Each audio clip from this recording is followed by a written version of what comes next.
Hello everybody, welcome to Gregsbeerreviews. Let's go see what's in the fridge today.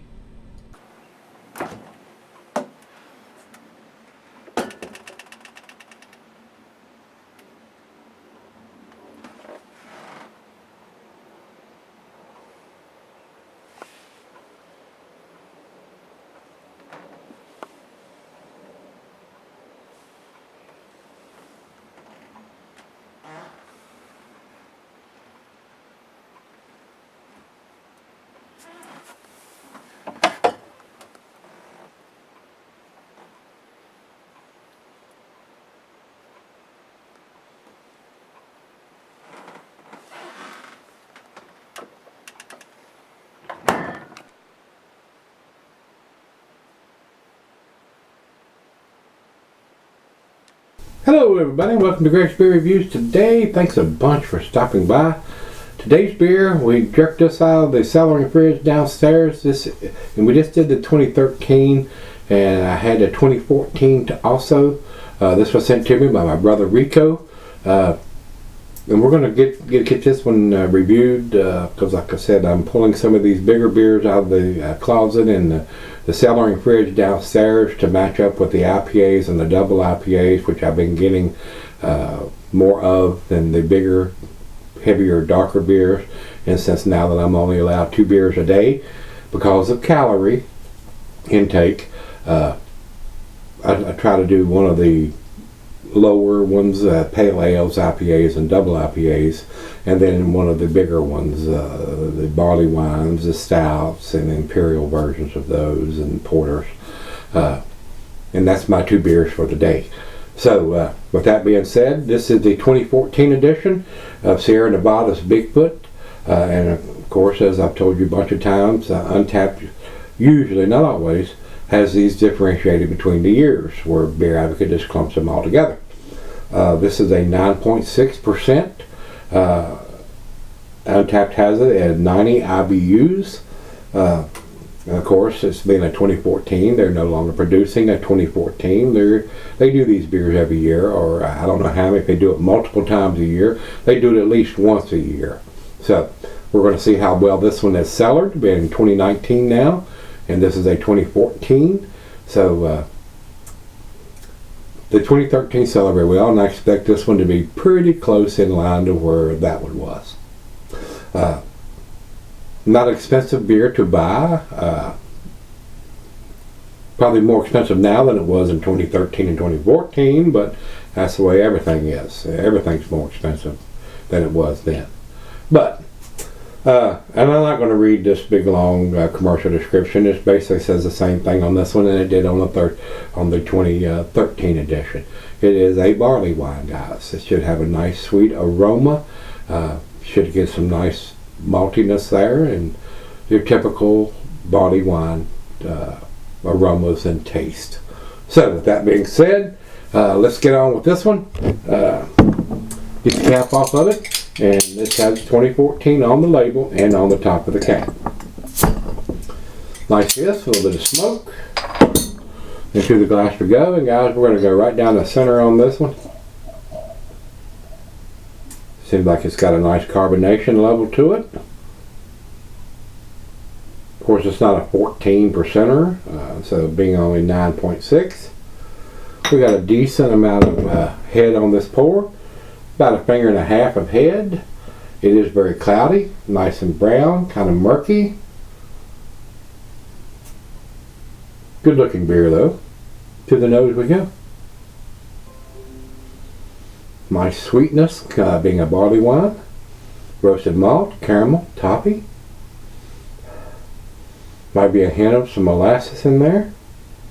And might be also some dark fruit in there. I did get some darker little stripes here from the bottom end of the pour. Let me look in the bottle.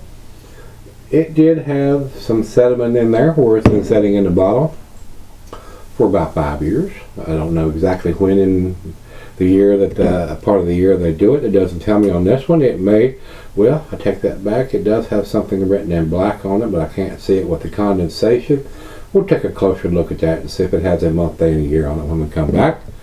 Good looking beer, very typical for Sierra Nevadas, Bigfoot, and as far as the aromas, very typical.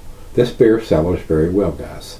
So another reason to pick up a 6-pack and have one fresh, and 2, 5, 10, 15, even 20 years down the road, to see how it changes a little bit, how the flavors combine, and a nice beer to cellar. A very nice beer, a nice example of a cellaring beer. So let's dive in. Cheers, everybody. Cheers, Rico. Thank you, my brother. I do appreciate it.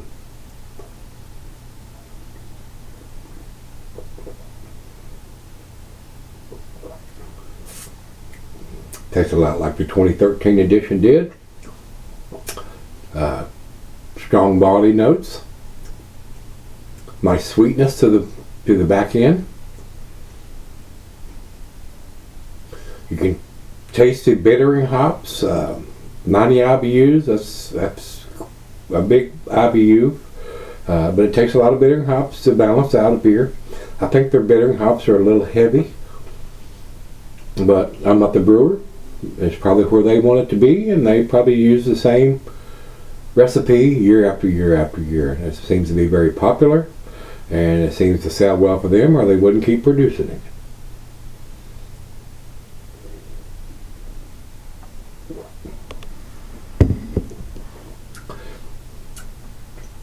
The roasted malt, the caramel, and the toffee are standing out now that it's cold right out of the fridge.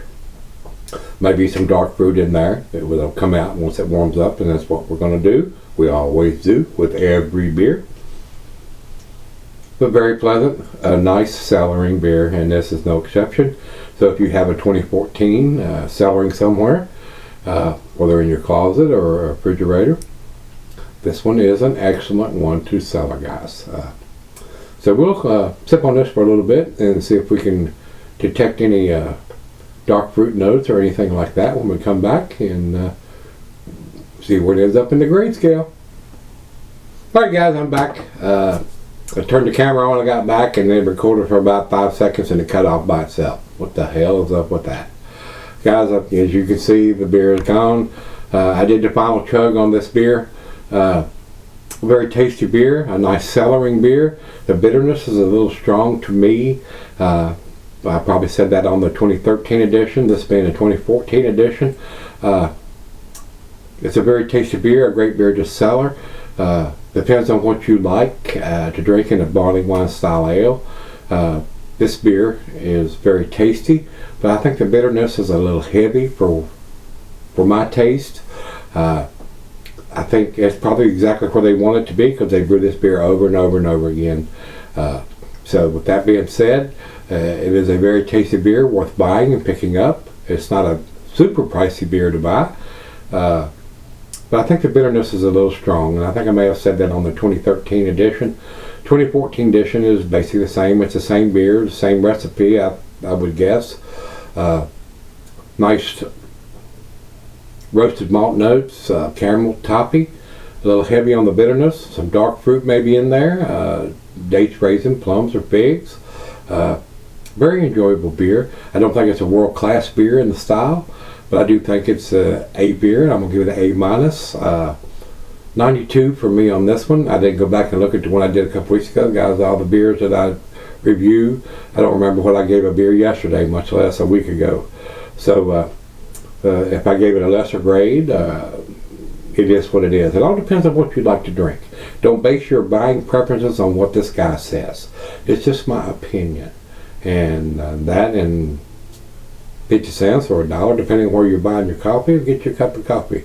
So pick it up, give it a try. That's what I suggest. You may think it's the best thing you ever tasted. And if you actually have a 2014 cellaring or had one recently, let me know what you think. Guys, I'm giving this beer a 92 in the A- scale. Over to Beer Advocate, they have it at 4.14, which is also in their A- scale. They're calling it exceptional, but they don't differentiate between years like Untapped does. Untapped has it for the 2014 at 3.8, which is in their B+ range. So B+ to A-, somewhere in that area. Tasty beer, a good cellaring beer, if you will. This beer tastes pretty much the same fresh as it does 3, 4, 5 years or longer down the road. A lot of times they'll combine and you'll get a little bit more of the dark fruit notes and some other things, but this one tastes pretty much the same fresh to me as it does after it's cellared 5, 6, 7 years. So with that being said, Rico, thanks again for sending it to me. I do appreciate it. And guys, if you've had the 2014 recently, let me know what you think. Till we meet again, let's go see what's in the fridge.